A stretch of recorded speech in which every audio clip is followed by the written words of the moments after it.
Et salut à tous, c'est Unimar. On se retrouve aujourd'hui pour une nouvelle petite vidéo sur Dreadcast. Alors ce n'est pas une vidéo sur le combat comme je l'avais annoncé, mais sur une vidéo sur la gestion de son logement. Puisque là mon personnage vient d'en acquérir un nouveau, et je voulais vous montrer en vidéo pour gérer l'habitation.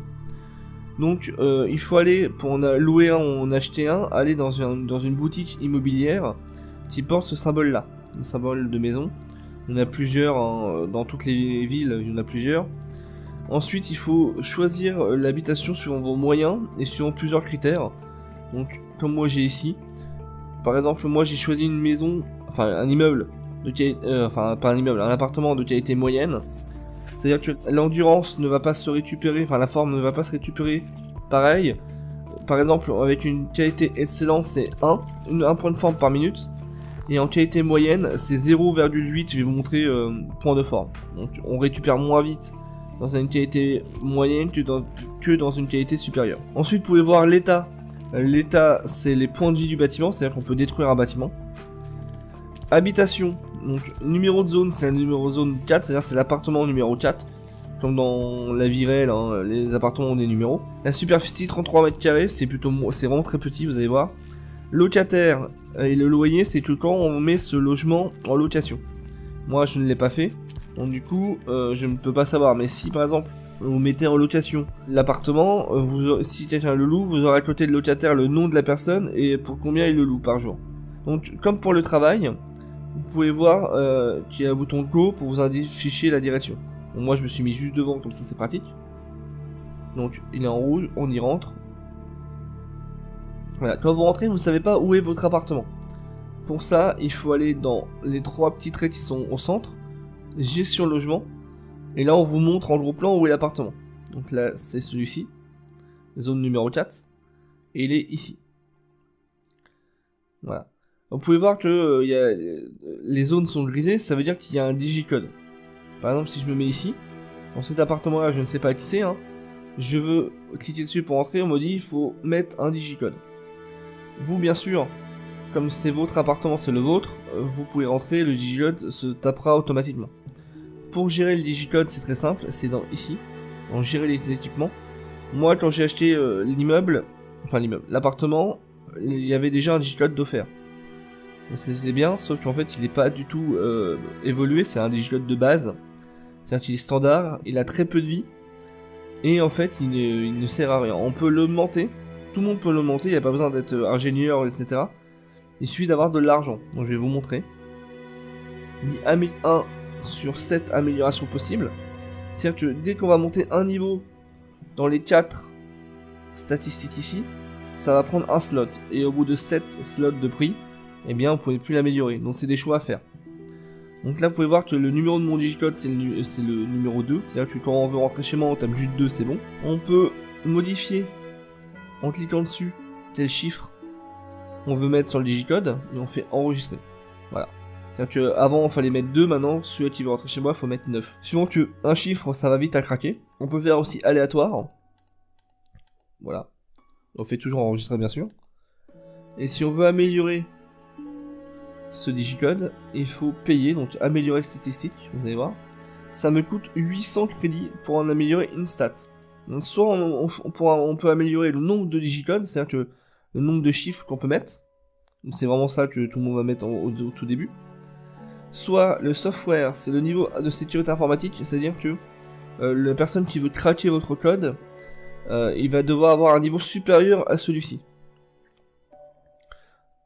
Voilà, alors ça c'est la capacité de sauvegarde. En gros, quand on le détruit, il a encore une chance qu'il fonctionne. Bon, ça j'ai jamais utilisé, je sais même pas si c'est viable en fait. En commentaire, si vous avez des informations sur ça, vous me le dites. Moi je ne connais pas du tout, j'ai jamais augmenté cette statistique. Ou alors la solidité, c'est les points de vie. C'est tout. Bon, vu que c'est un digicode standard, il n'y a pas énormément de choses à faire. Hein. C'est vraiment, ça en montre que le nombre de digicodes. Et c'est très bien. Après, je vais vous montrer des équipements possibles pour la maison. Il y a beaucoup mieux que ce digicode là. Donc ça c'est ça. Donc en fait il est placé dans... On pouvait le prendre à la base de votre inventaire et on le met dans les 2 slots qui sont ici. On peut pas les enlever comme ça. Pour les enlever un digicode et en mettre un autre par exemple si vous voulez, faut cliquer dessus. et faire désinstaller. Alors il dit que ceci peut endommager durablement l'objet, ça ne va pas le casser, ça va juste peut-être enlever quelques points de vie. Donc faites oui, donc ça arrive ici, voilà, faut réinitialiser l'inventaire, donc il est ici. Vous voyez que il a perdu, il était à 500 d'état, maintenant il est passé à 476. Bon, c'est pas trop grave. Et pour le remettre, vous faites comme pour n'importe quel objet, vous ouvrez la section amélioration d'équipement, donc prenez l'objet, vous le faites glisser, et il est installé. Voilà. Donc vous pouvez voir que mon appartement est un peu chelou, puisque c'est devait être un ancien stockage, garage, appelez ça comme vous voulez. Et donc, quand il y a que des centrales de vente, donc c'est des stockages, et quand on fouille, il y a des choses dedans. Voilà, donc je sais pas qui c'est qui a installé ça, mais ça me fait bien rire. Il y a quoi? Des tuyaux, un marteau, un tube à essai, un papier froissé, ouais, une gousse d'ail, ça me fait rire, un autre papier froissé, une clé de 12, avec une petite blague, une clé de 13 aurait été plus utile dans cette ville, ça me fait toujours rire, un autre tube à essai, et des canettes vides. Voilà, donc je sais pas qui c'est qui a installé ça, mais bref. Il y en a que deux, je crois, qui sont pleins, les autres, voilà, un jerrycan. Les autres sont vides. Et comme vous pouvez voir, on peut toujours fouiller à distance, hein. Il ne faut pas être collé à l'objet. Donc ça, c'est mon appartement, vous voyez qu'il y a quasiment pas de place, hein. On peut dire que là, ça va être la chambre, et là, ça va être un petit salon. Donc, une fois qu'on est dans l'appartement, vous êtes chez vous, c'est-à-dire que si vous avez pris l'assurance, les deux assurances et travail-logement, si vous mourrez, vous gardez votre logement. Si vous ne l'avez pas pris, si vous mourrez, ceci sera grisé, c'est-à-dire que vous ne l'aurez plus, et vous aurez perdu votre argent que vous avez mis en achat ou alors en location. C'est vraiment dommage. Donc, comme dans la vie, vous pouvez mettre des meubles. Pour ça, c'est très simple. Il suffit d'aller toujours dans les 3 traits du milieu, dans gestion logement, cliquez dessus. Et vous voyez que la zone s'ouvre. Déjà, ça vous aide à vous identifier dans l'immeuble pour savoir où est la zone. Mais surtout, vous pouvez voir que quand je bouge mon curseur, il y a des points noirs qui s'activent. C'est-à-dire que c'est les zones que vous pouvez modifier, etc. Donc, si vous cliquez dessus, il y a ici l'onglet Acheter un meuble qui apparaît. Et c'est un menu déroulant, donc vous cliquez dessus. Et vous avez plusieurs onglets. Table, chaise, affichage, décoration. Et le rangement, l'outillage, c'est vraiment ça qui est vraiment important. Ce que je veux dire, c'est que si vous êtes premium, vous pourrez installer des éléments premium. De mémoire, ce qui est vraiment sympa en premium, c'est la douche et les toilettes. Là je n'en ai pas. C'est-à-dire que vous pouvez voir, enfin je vais vous faire toute la liste. Je n'ai pas de douche ni de toilette, donc c'est-à-dire que si dans mon appartement, mon personnage ne pourra pas avoir de toilette ni de douche. C'est compliqué. Je n'ai pas regardé, je sais qu'il y en a dehors, en collectif, je sais pas si on peut y aller. Ah si, voilà. Donc le propriétaire de l'immeuble a été sympa. Il a mis une zone commun à tout le monde. Donc moi je peux y aller. Et j'ai une douche. Et j'ai une douche ici. Et un toilette ici. Donc en gros c'est les douches collectives quoi. C'est parce qu'en fait généralement personne prend de premium.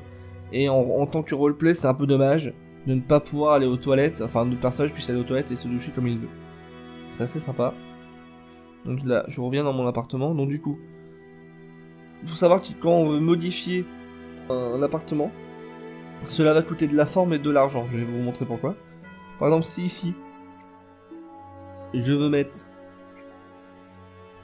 un truc tout simple, un petit pouf, ça coûte pas cher. Vous voyez que ça fait prix 60 crédits. C'est-à-dire que je ne peux directement l'acheter et ça coûte 60 crédits. C'est un peu, moi j'aime bien faire le replay des capsules dans Dragon Ball.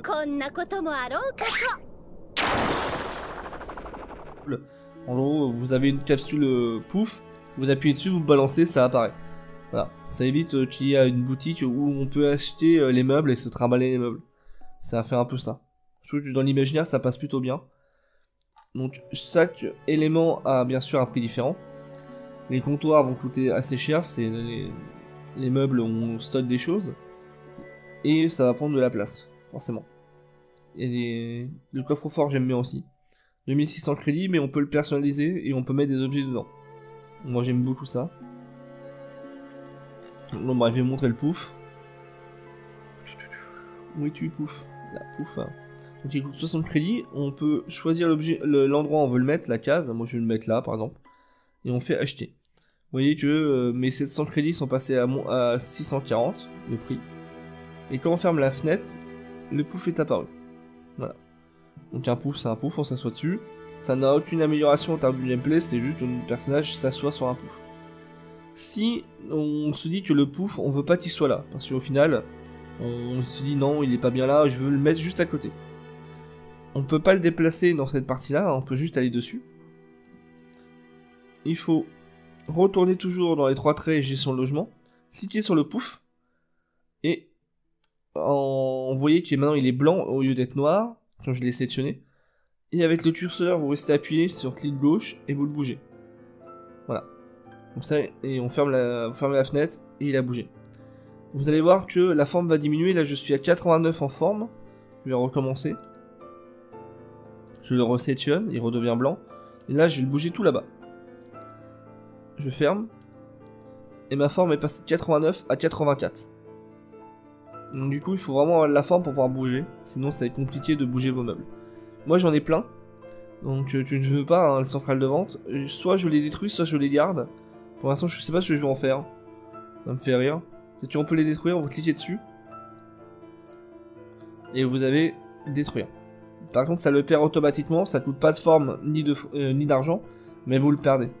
Et vous pouvez voir que, à l'inverse du pouf, il y a plusieurs orientations possibles.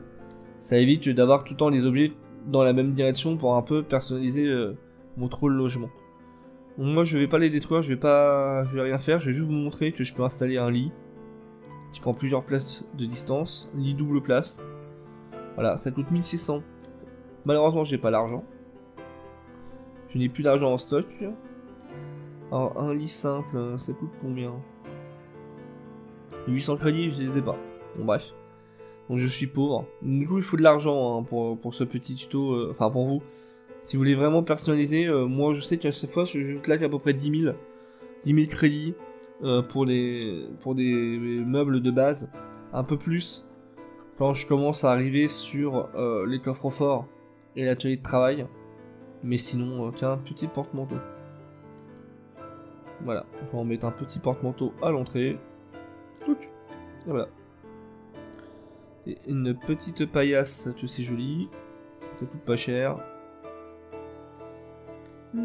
Paillasse. Alors, comptoir, non, chaise. Paillasse. Alors, c'est très moche, hein. Ça fait poulailler, mais j'aime bien. Voilà. Ça, qu'est-ce qu'il y a d'autre que je peux mettre de pas trop cher? Ventilateur poubelle. On va en mettre une là. Tac. Planter des outils, porte-manteau, j'ai mis. Ventilateur, ça sert à rien. Armoire. Armoire de bibliothèque. Ça coûte trop cher quand même. Là, il me reste 490. Je vais plus avoir grand chose à 490. Un petit pot de fleurs. C'est bien un petit pot de fleurs. Ah, là-bas. Bref, on peut jouer vraiment aux Sims hein, si on veut, hein, faire des trucs très très jolis. Donc ensuite, il y a les deux derniers onglets que je vais vous montrer et qu'après je vais vous montrer les autres équipements. C'est en haut, dans Habitants, il y a mettre en location et mettre en vente. En gros, si vous mettez en location et en vente, et ça ne peut pas marcher ici, il faut aller dans une boutique, enfin dans une agence immobilière, ouvrir cet onglet et cliquer dessus. Si vous cliquez sur mettre en location, l'appartement sera mis en location dans la boutique, enfin dans l'agence immobilière où vous êtes. Vous devez ensuite définir le prix, etc. Et si vous mettez en vente, c'est la même chose, vous mettez en vente et vous définissez le prix. Donc moi je vais fermer ça. Donc j'ai une petite maison avec plein de packs, ça veut rien dire. Donc je pense que je vais l'améliorer, je vous montrerai la prochaine fois quand j'aurai de l'argent. Les améliorations. Donc je ressors de l'immeuble. Et je vais vous montrer, je vais vous faire un cut. Parce que le chemin est assez long et c'est pas forcément le plus important à voir. Pour aller dans les boutiques spécialisées. Pour avoir les équipements pour le... Comment dire pour l'appartement. Donc voilà, je vous ai fait un petit saut dans le temps, un petit ellipse. Donc je suis devant une boutique spécialisée, donc c'est la plus près que j'ai trouvé, hein. Je ne fais pas de pub encore une fois. C'est le Why Not, la boutique où j'étais avant dans l'ancienne usine. Car oui, j'ai changé de travail, je ne travaille plus pour eux. Je suis toujours technicien mais pas dans la même usine. Donc bref, donc la boutique Why Not, c'est une boutique spécialisée. Donc c'est là où vous pouvez trouver les équipements pour la maison, en plus des équipements informatiques. Donc il y en a plusieurs ici que je vais vous montrer. Donc nous on avait le Digicode standard. Je vous présente la version bien vénère du Digicode quadratique. Bon, c'est vraiment le niveau au-dessus. Il coûte cher. Vous voyez que moi je pouvais faire que 7 améliorations maximum. Ici il peut en faire 16. Donc ça va coûter énormément d'argent, mais vous pourrez avoir un Digicode vraiment spécialisé et très très cher. Mais très très résistant surtout. Et s'il y a d'autres, il y a ça aussi, les plaques de renforcement. Comme on l'a dit, les immeubles ils ont des points de vie, on peut les détruire. Pardon avec ma souris. Et donc du coup, ce matériel permet de rajouter des points de vie et donc la solidité du bâtiment. On a plusieurs types, l'iranium et le farinium. Je n'ai jamais testé, je ne sais pas quelle statistique il augmente réellement. Si vous avez des informations en commentaire, je les veux bien. Caméra holographique, alors comme dans la vie réelle, hein, il y a des caméras de sécurité. Donc là c'est vraiment la version vénère, hein, la caméra holographique, mais les petites caméras de sécurité, ils en ont plus en stock ici. Donc je vais vous montrer ça là, elles ont tous à peu près la même fonction. Sauf que plus c'est cher, plus ils sont résistantes, plus ils peuvent voir les personnes qui s'introduisent chez vous et les actions qu'ils font. Donc voilà, donc, et du coup, si vous les avez dans la gestion équipement ici, si j'avais une caméra de sécurité, s'il y a quelqu'un qui s'introduit chez moi, non seulement j'en suis averti par un petit pop-up qui apparaîtra, mais en plus si je clique dessus, je pourrais voir ce qui se passe, voilà, ce qu'ils ont dit, ce qu'ils ont fait, etc. Et donc c'est ça qui sert de preuve quand on veut porter plainte, par exemple. C'était vraiment un petit tuto pour vous dire qu'en fait on peut s'amuser à faire des Sims dans le jeu, on peut vraiment faire de très très belles maisons. Ça prend du temps et énormément d'argent, mais c'est vraiment très cool. Suivant que il y a des gens qui, avec un petit logiciel installé sur le navigateur internet, on peut installer d'autres skins d'écran, etc. Ça, je vais essayer de vous les montrer. Que je suis vraiment pas balèze dans ce domaine-là. Je sais que j'ai une amie qui joue et elle a fait des trucs vraiment magnifiques. C'est-à-dire qu'elle change complètement le skin d'une maison, etc. Et ça rajoute une autre ambiance, mais vraiment une autre ambiance. Et voilà, je vous ai montré à peu près tout sur la gestion de l'habitation. Suivant que votre habitation, c'est vraiment votre QG, hein. C'est là où vous pouvez dormir à peu près en sécurité, puisqu'il y a un digicode et une caméra normalement de sécurité. Bref, c'était une petite vidéo. Si vous avez des screens de vos logements à partager, partagez-les, hein, bien sûr, sur les informations confidentielles, hein, mais qu'on puisse voir vos chefs-d'œuvre. Moi, je vais essayer de vous montrer, quand j'aurai l'argent, une version à peu près finie de ce petit appartement, suivant qu'on peut avoir des villas ou des maisons vraiment très très très grandes. Donc voilà, merci de m'avoir écouté. Si vous avez aimé, mettez un pouce bleu, mettez un commentaire, ça fait toujours plaisir. Et regardez les autres vidéos si vous avez besoin d'informations. Si vous avez vraiment un besoin spécifique en termes de vidéos, sur un thème précis, dites-le moi en commentaire et je vais essayer d'en faire une dessus. Voilà, je vous souhaite une bonne journée et je vous dis à bientôt pour de nouvelles vidéos. Ciao!